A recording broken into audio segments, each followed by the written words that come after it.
Oh, okay. Hello. I feel like Brittany up here with this mic piece. Okay, so I'm gonna be honest. When I was trying to write this, I was struggling a little bit with this like quirky intro to come up with. Like I can't live up to Bruiser's standards, you guys. And so the E3 team suggested that since we're talking about knowledge, we go for a riddle. So that's what we have here.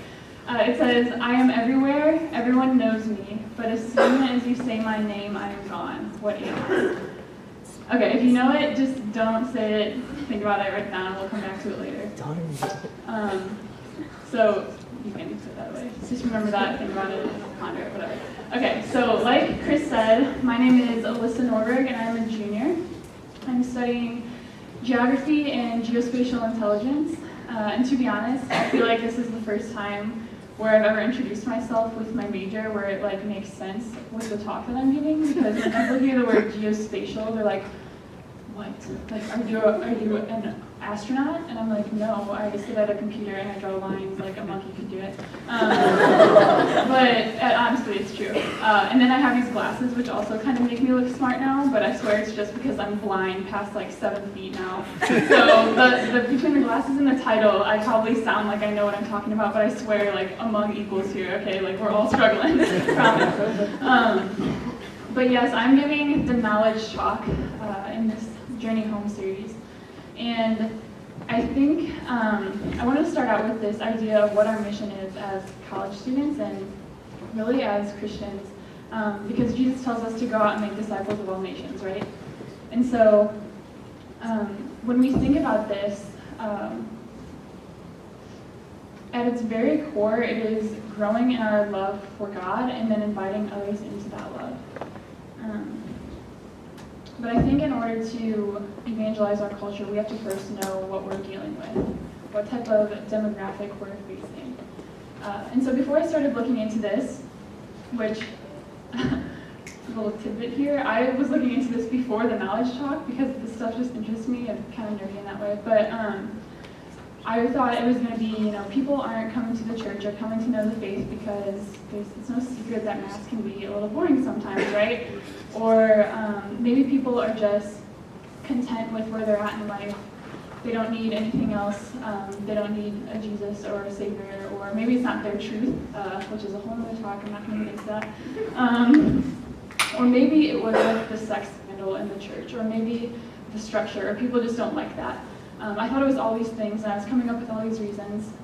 But in actuality, statistics are showing that the reason people our age aren't coming to the church or aren't coming back to the church or even dabbling in any type of religion is because of scientism, which I was like, what is scientism? That's a new word. And it's this idea that all knowledge can be reduced to the scientific form of knowledge, which is just a fancy way of saying that anything that I would like to come to know about can only be known through the scientific method, which is right here. I won't lie, you guys, me and science don't really get along. We haven't spoken since about my senior year of high school. And so this almost makes it's too simple to make sense for me. I'm just like, what's the deeper meaning, And it's just like right there, it's make an observation, then draw conclusions. So I don't get this. But a lot of people do, and the scientists have been super, super successful with it, right? Like new technologies coming up, people are making new advances every day. And so people see this as it being successful, and they say, yes, this is how we come to truth. This is how we come to what is real in society today. So they think, all that fluffy pre-scientific religion stuff is nonsense, right? And this is a problem for us because if we're trying to share the gospel with someone and we're like, Jesus is great, like listen to this awesome epic about him, and they're like, well, how do I observe him? And we're like, what the heck, is this love story not enough? And they're like, no, it's not enough because this is how they think.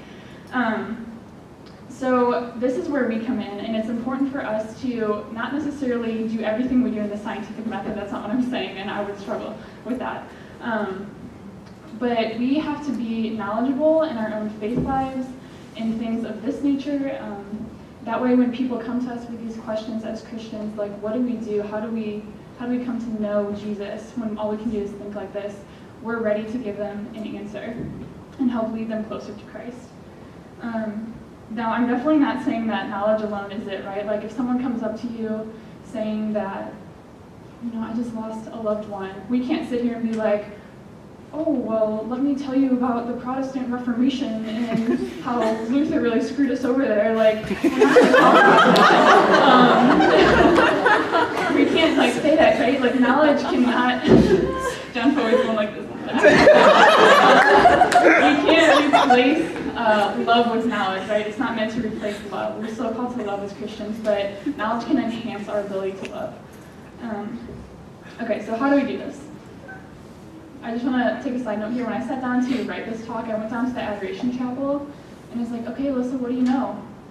And then I just sat back and kind of melted, because if I try to tell you guys everything I know, I want to be able to put it on paper.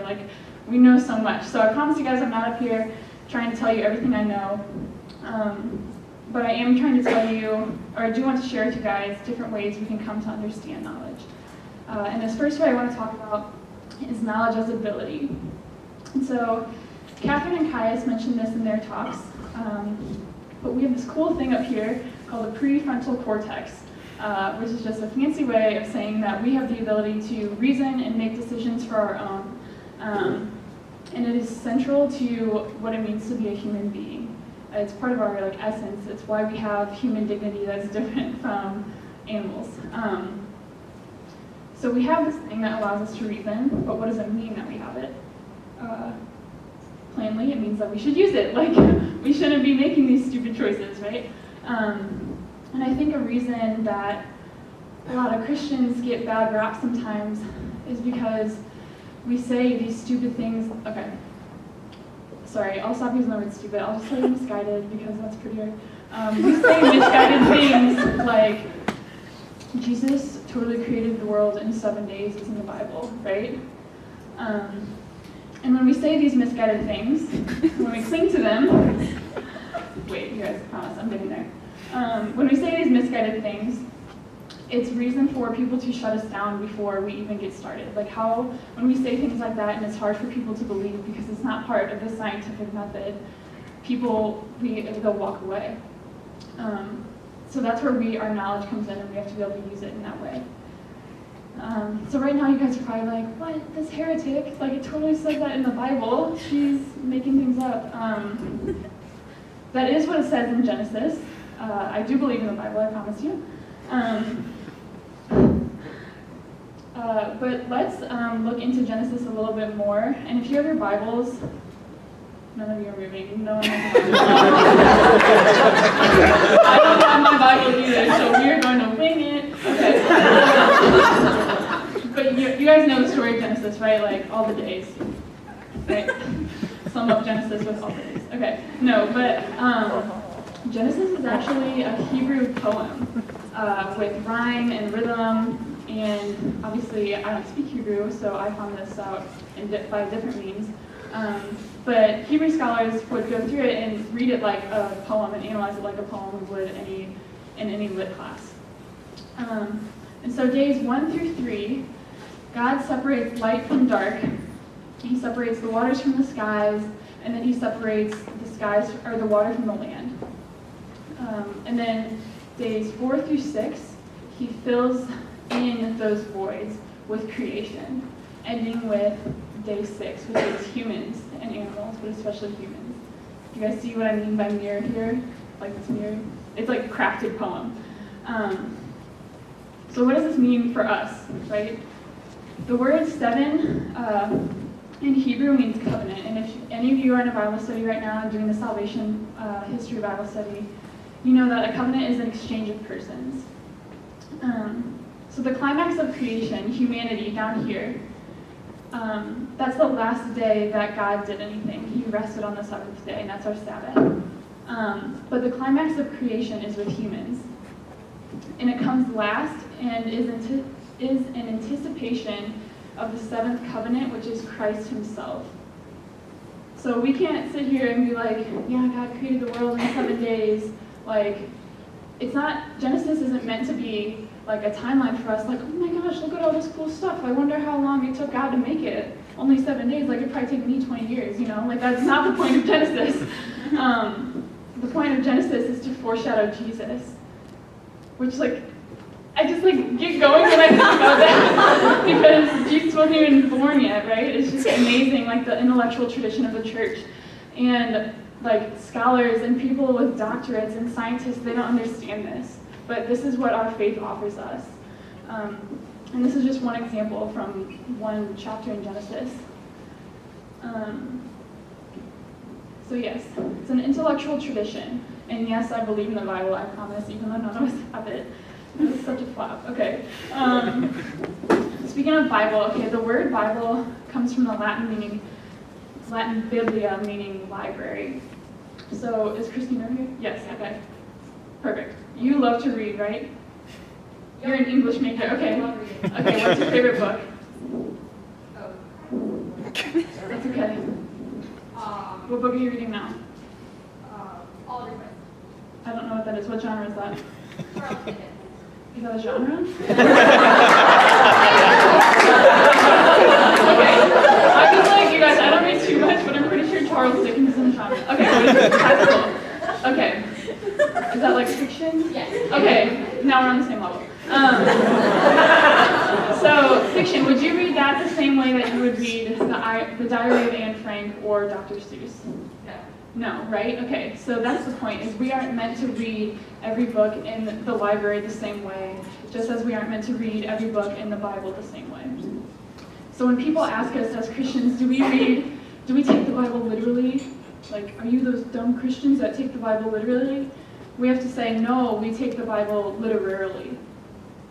We read poems as poems, we read parables as stories meant to teach, and we read the gospel accounts as historical nonfiction. I love this aspect of our faith because anywhere in other Christian traditions, you're just meant to have faith. Just have faith in the Bible, it's all real. It's all true, that's all we need, right? But no, like this allows us to go deeper and uncover different layers of scripture. Okay, I'm out of breath because I'm walking around. That says you anything about what shape I'm in.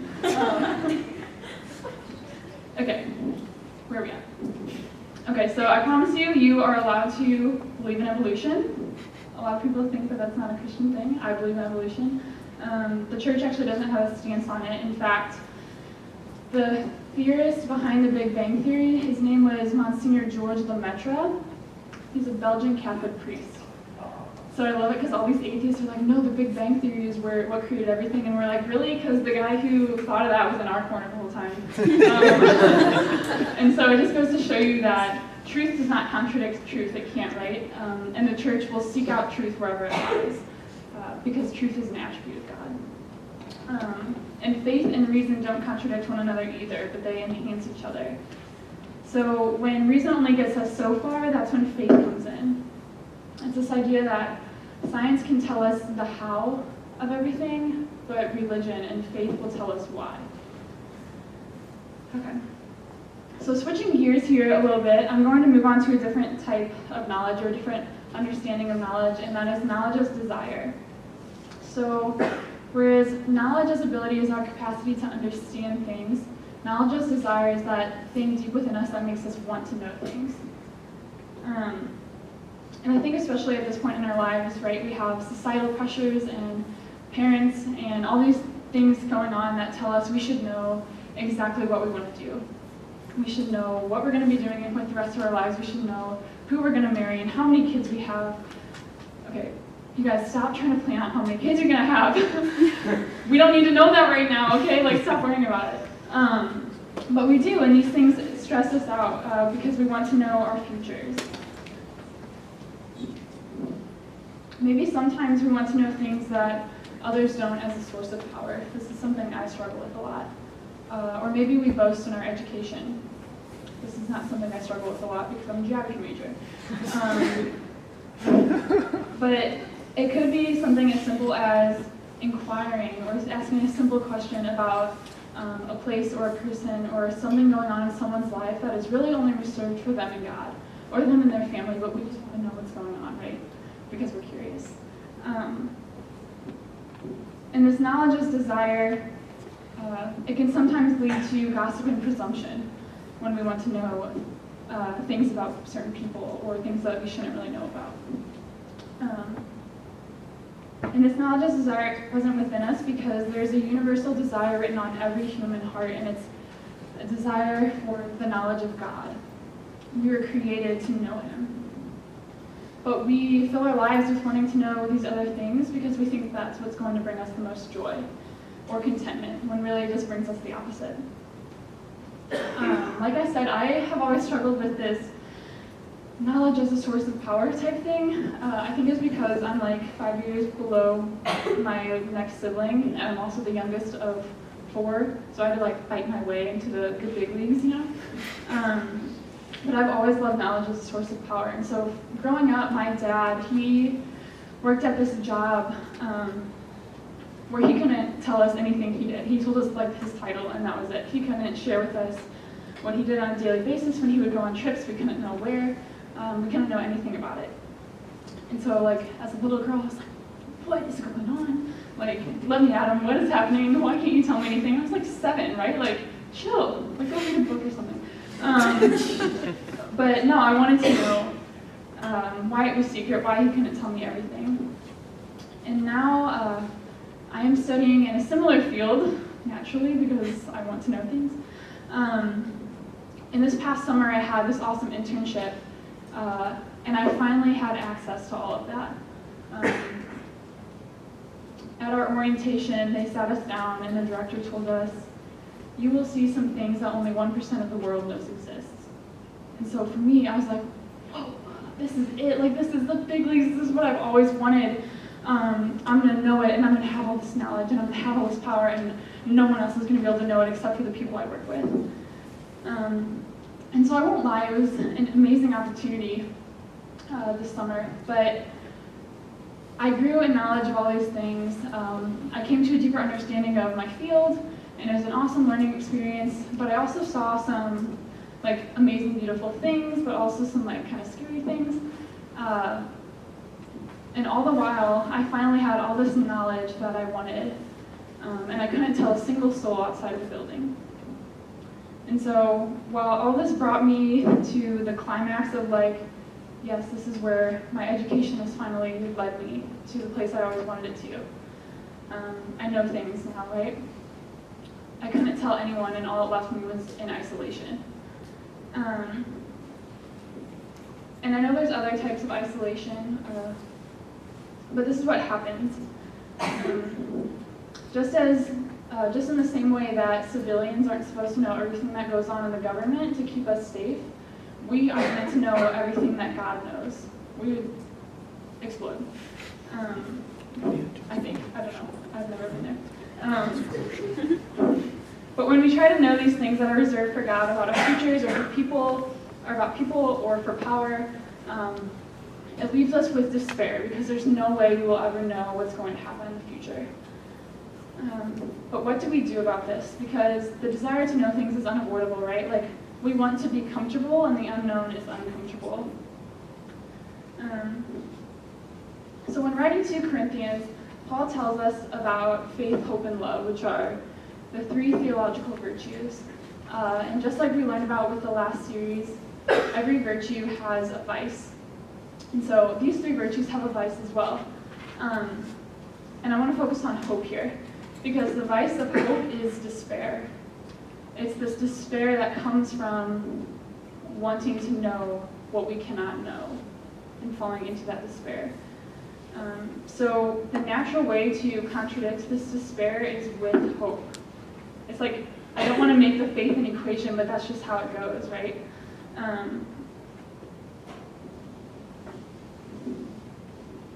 We fall into despair when we don't have hope that Christ has a plan for us. And we can say we trust in God, but when we despair, it's because we really want to know what's going on, and we just can't. And it's not like, oh, I hope your day is going okay, or like, oh, I hope everything goes well. It's a Christian hope, which is not like any of those silly words. It's a Christian hope that, like, even when our day is going terribly, even when our world is crumbling down and we do not know which way is up, we have hope in heaven that everything one day is going to be okay. That's what we have to think when we don't know what's going to happen, when we want to know these things but we can't. This kind of hope, this Christian hope, it conquers anything inadequate that the world throws at us, even uncertainty. And so the fact that we can even comprehend something as beautiful as heaven is a pure gift, which leads me to my third and final point, knowledge as gift. So God has placed within each of us passions and loves, and we can bring glory to Him by exercising the things that He's placed on our hearts that bring us joy. It's not necessarily our major or knowing every fact about a sports team or being super involved in our sorority, all beautiful things. But it's not even just going to all of our classes that will glorify Him the most, which it does, but that's not what I'm talking about here. What I'm talking about is allowing ourselves to become infatuated with these amazing things that He has already placed within us to know about. All these things are, they point to a certain facet of who God is. So for example, Sophia and I, she's my disciple, but we're also really good friends, and we love theology, okay? So we will sometimes not even be doing discipleship or at Newman, we'll just be hanging out with our nose in a book, nerding out to some transubstantiation, because that's normal and that's what we like to do. For Matt and Tim, for the twins, they like outer space, last time I checked. And so they will send me links sometimes to like these weird articles, and I'm like, okay. Or they just like to know about outer space. Like Tim has astronaut socks, which I bought him, by the way. But anyways, they just like these things, and it's not because it's what they're studying, it's because it interests them, and they run with it. They didn't choose that interest, it's just something that's a part of them. Is David Norberg here? No? Bummer, okay. I don't know David super well, but you guys, that dude loves rocks. Okay? Which, like, good for him, because somebody's got to, and it ain't gonna be me. But he loves rocks, okay?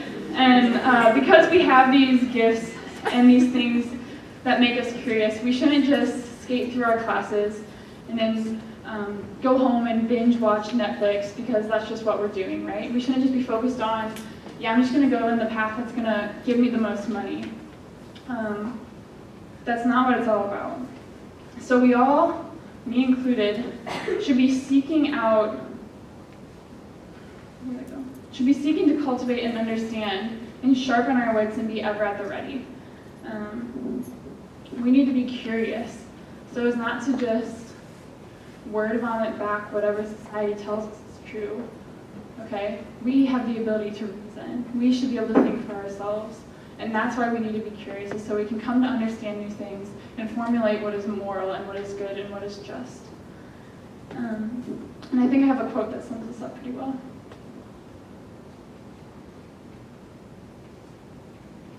It says, "I've come to suspect that the reason for the state of our culture is an overall lack of curiosity within the individual. We have become content with the first thing we read, hear, or see. We think that as long as someone else is producing the information, then an aspect of it must be the truth, at least for them. So we stop researching. We stop desiring to know about things that we don't know anything about. We become experts in areas in which we can only actually produce a topic sentence, and ignorant in areas that are intrinsic to our humanity. Curiosity is freeing. It speaks to our lowliness and allows us to recognize the capacity with which we were designed to strive for. May we never lose our curiosity." And so, some of you might remember Rosie Hutchison. She was here last year. She's now working for Oscar Mayer Wiener, last time I checked, which is brilliant. But she gave this talk on Awakenings, and there's this one line that stuck out to me, and I found it in my journal the other day, and I was like, yes, this sums it up. She said, "We were not made for surface level living. God did not intend for us to have surface level living."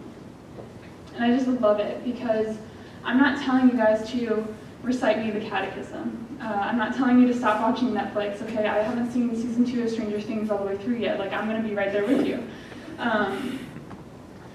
But I am telling you guys to let yourself be illuminated by that which God has already placed on your heart a desire to know about. Because people are going to see this, and they're going to want to know why it is that you live so vibrantly. Why it is you love rocks for no apparent reason. And it's because God created them. And He placed in us a desire to know about them. And finally, be grounded in this gift of knowledge so that when they come to ask us about this, why do you love these things? Why are you living so vibrantly? You guys are ready to answer that it's because you have faith. And so I'll leave you with this final story here.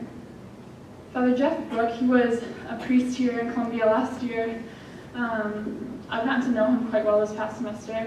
And he was telling me this story about how when he joined the seminary, some bishop or someone higher up in the church than the seminarians sat all of the new students down and said, "You guys are here because you're smart, and you know absolutely nothing." So we may be in that same position. Maybe you're here because, maybe you're in the Catholic Church right now because your family's always been Catholic and it's just kind of what you're doing. Or maybe you've never heard of Catholicism before. But wherever you're at, know that there are souls out there that need what we have in here. And I pray that we become a community that can bring that to them. Thank you.